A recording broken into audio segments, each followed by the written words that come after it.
Não esperem sem esforço o maná do céu. Busquem-no atendendo o buscai e achareis de Jesus. Não espere que as portas se abram por milagre.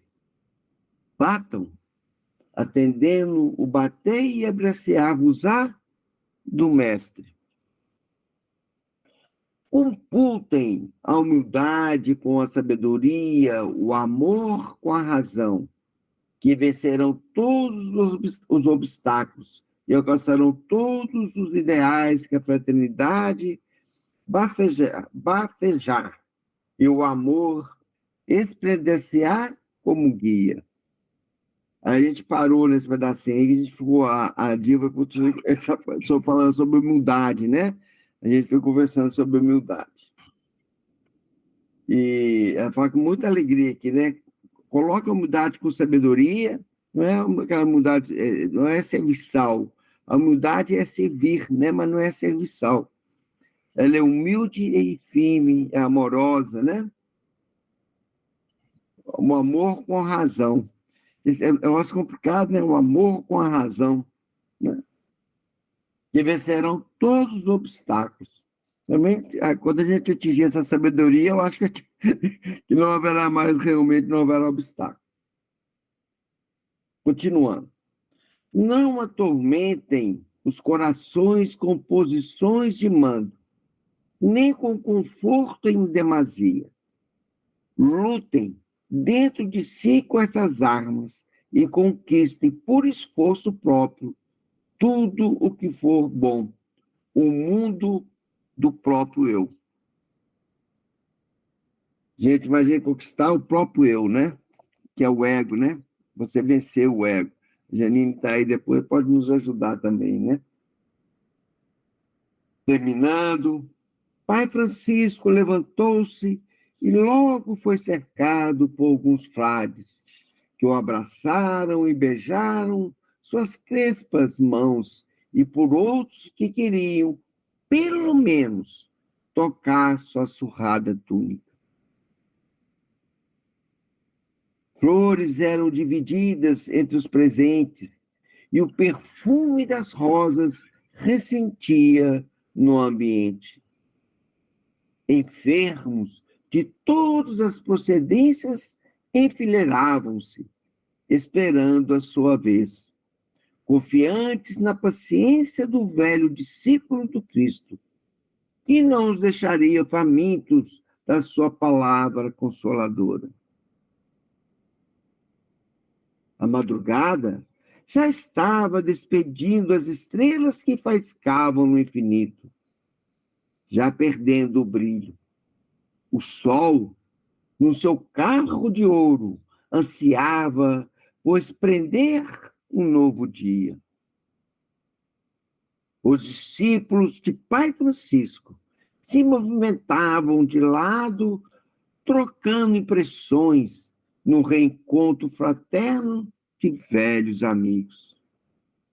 O vozerio vibrava no espaço.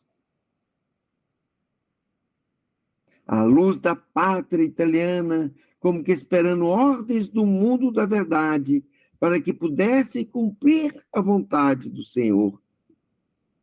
Francisco quedou-se meditativo. Nisso, parece que no ar rasgou-se alguma coisa invisível aos olhos dos presentes. Era o impacto de fluidos divinos. Alguém quer falar? Ana, quer falar?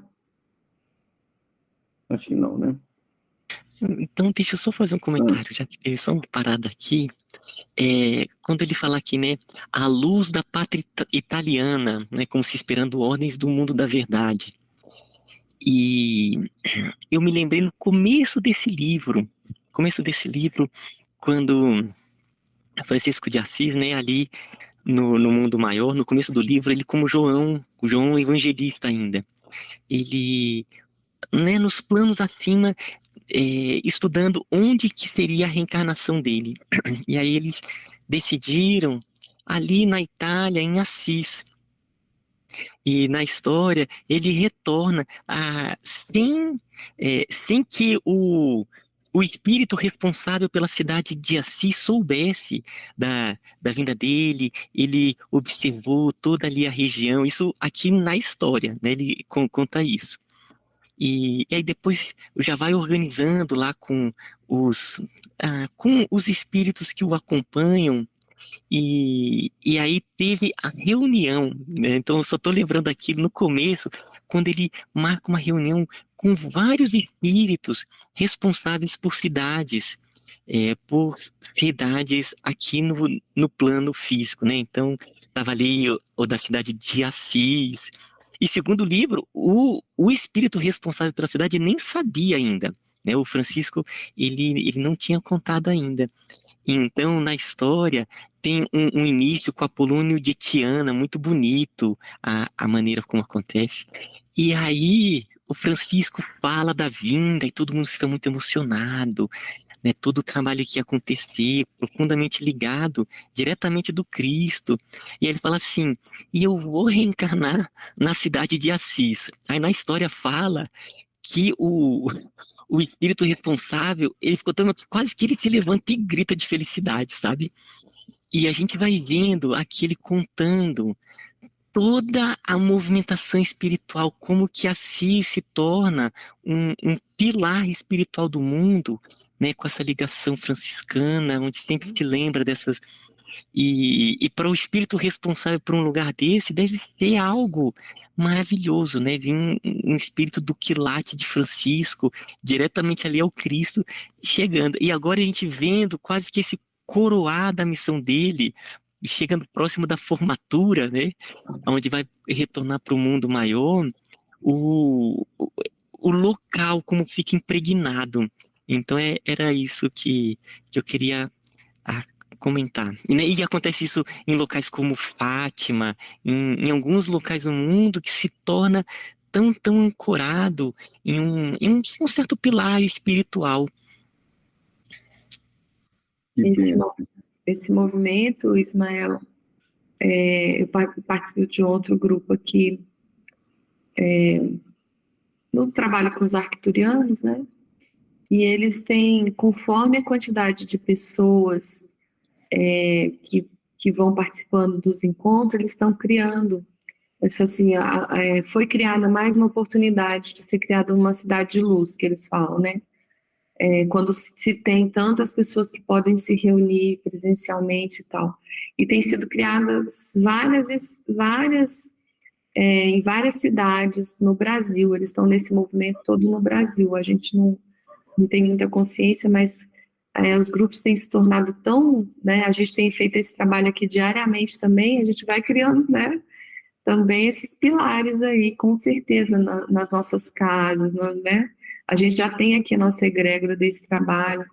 Tudo isso aí é um incentivo, essa leitura aí para a gente, né? Você ter lembrado disso também e ter essa confiança aí que estamos nos fortalecendo, né? Tantas pessoas em oração estão se criando esses pilares também. Está sendo um movimento muito bonito.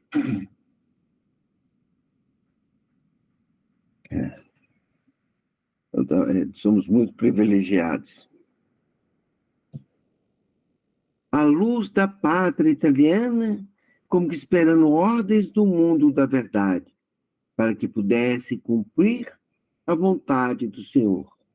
Francisco quedou-se meditativo. Nisso, parece que no ar rasgou-se alguma coisa invisível aos olhos dos presentes. Era o impacto de fluidos divinos com o magnetismo humano, cedendo lugar à luz espiritual. Pai Francisco tornou-se iluminado perante todos os presentes, que se ajoelharam movidos por suave impulso. E foi suspenso no ar, como um colibri, a poder de vibrações de voltagens imensuráveis de seu espírito. Isolando-se da gravidade. Movimentou-se em todas as direções, abençoando os presentes, e em súplica ardente, assim se expressou: Senhor dos céus e da terra, abençoai nosso ideal, aqui e além. Dai-nos o poder de entender a vossa vontade, para que seja cumprida a lei. Dispensai o nosso ódio, para que haja alegria. Dispensai o medo, para que surja a coragem. Dispensai a inércia, para que nasça o trabalho. Consente, Senhor, que o vosso nome não fique em vão nos nossos caminhos, nas nossas atitudes e no nosso amor para convosco, para com o próximo. Ajudai-nos a aumentar a nossa fé, para que possamos doar a esperança. Fazer com que a nossa caridade se avolume, para que possamos doar paz. Ajudai-nos a multiplicar nossa fraternidade, para que possamos doar amor.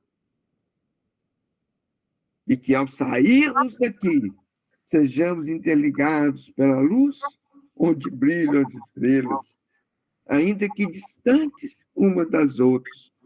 Que se faça a vontade e não a nossa. Que faça a vossa vontade e não a nossa. E o Rômulo e o povo chorou de emoção e de alegria. Olha como continua o texto.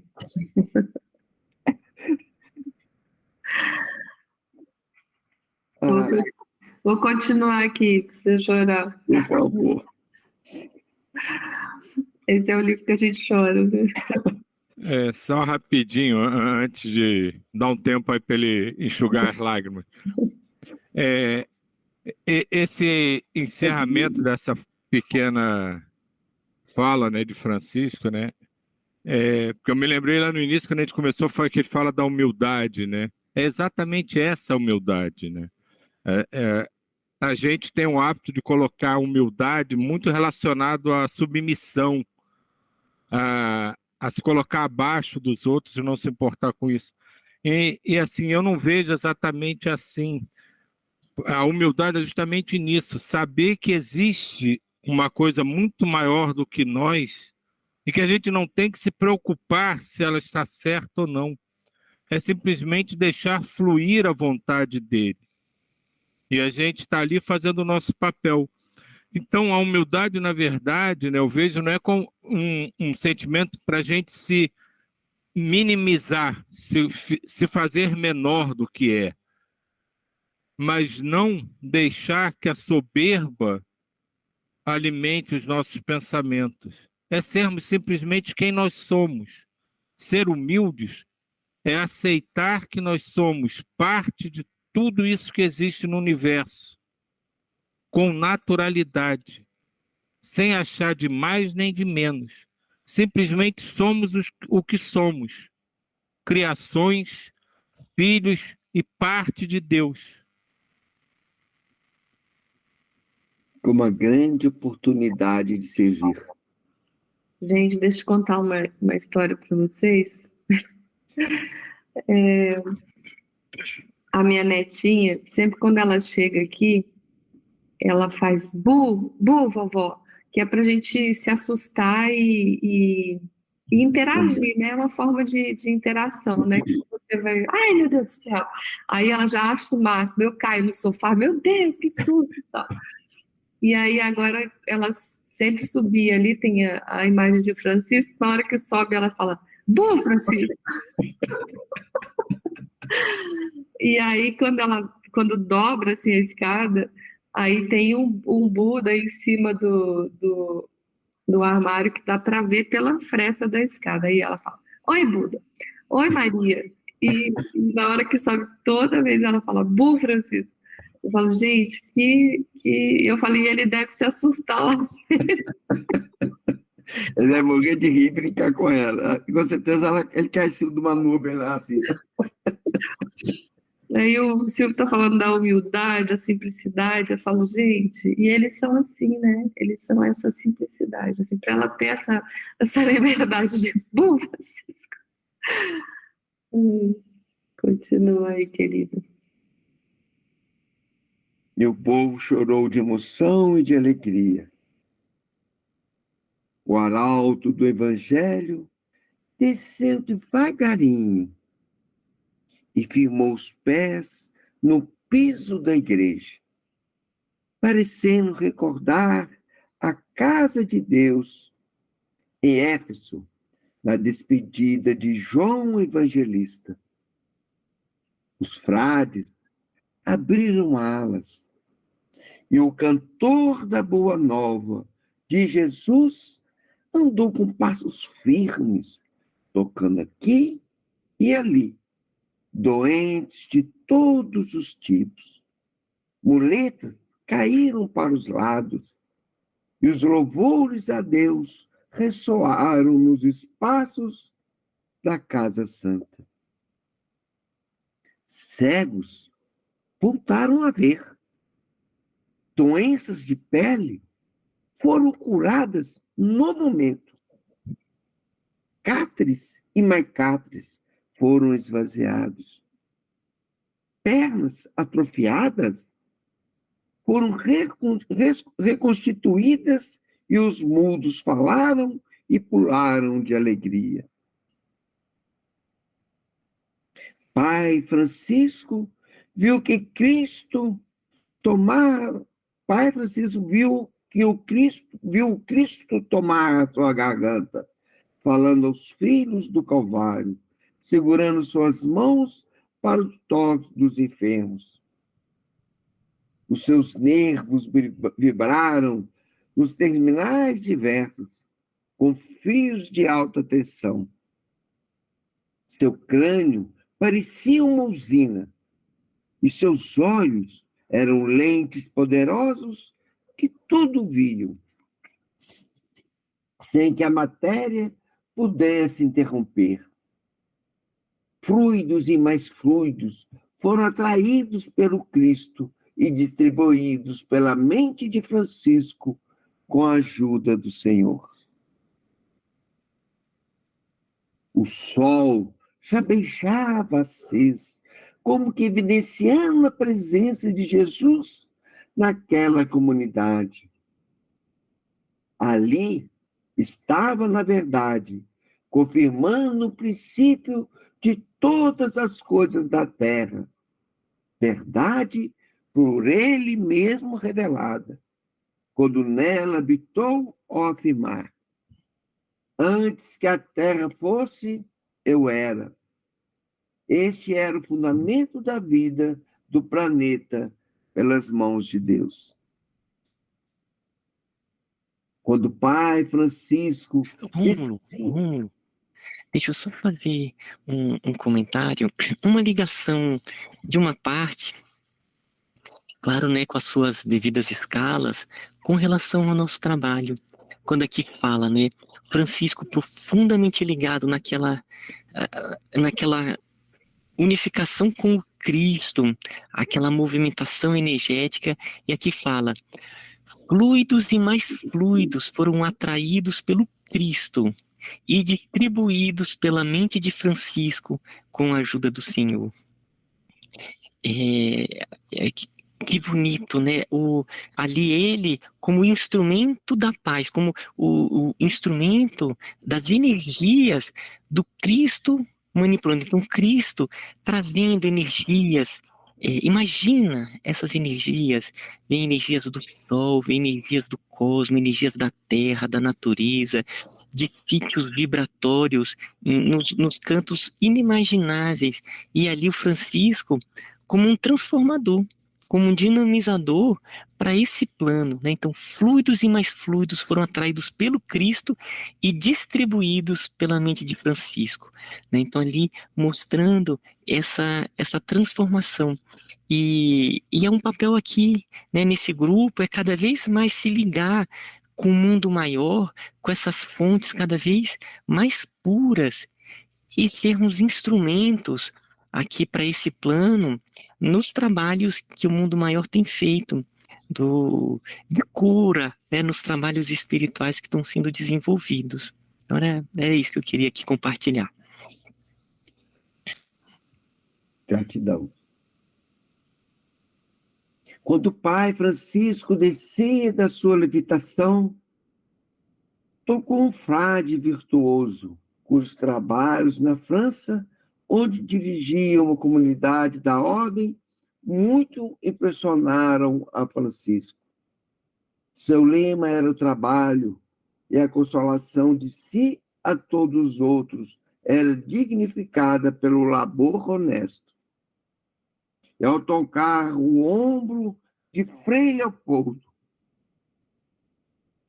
a marca da sua mão ficou desenhada a fogo na túnica, para admiração de todos e maior alegria da comunidade dos franceses, que guardaram a veste de Frei Leopoldo como recordação do amor de Pai Francisco aos frades menores na velha e bem assistida França, pátria de luzes espirituais. O conclave transcorreu como se esperava e os resultados foram os melhores. 2 cardeais representantes de Roma ali estiveram, designados pelo Papa, e presenciaram a todos os fenômenos, pois se sentaram em lugares de maior evidência, pela posição hierárquica. Começaram, no princípio, a notar coisas contra Francisco. No entanto, pelo que assistiram, envergonharam-se e rasgaram possíveis documentos. Pela função que desempenhavam, influenciavam até mesmo o pontífice, a fim de liquidar os hereges e encarcerar os considerados subversivos. Chegando eles a Roma, deturparam os acontecimentos, dizendo que, na verdade, alguém deixara as muletas não por virtude do frade, e sim pela fé cega no ambiente mal cheiroso de frades maltrapilhos. O Papa, ansioso por notícias e conhecendo a fama de Francisco, seus dotes espirituais e os milagres que foram antes constatados por homens sinceros, não se deixou influenciar pela falta de seus representantes e disse: deixemos-los, enquanto não nos molestarem e não pregarem doutrinas diferentes, não comprometendo a nossa dignidade ou autoridade da igreja. Enquanto forem obedientes, terão o nosso silêncio. Fim dos trabalhos, os frades menores levaram nos corações um tesouro imensurável para repartir com os fiéis das suas cidades e comunidades. O que ouviram e presenciaram pela doutrina e pelos fatos ocupariam espaço de anos e anos a fio, pois acesa unia luz,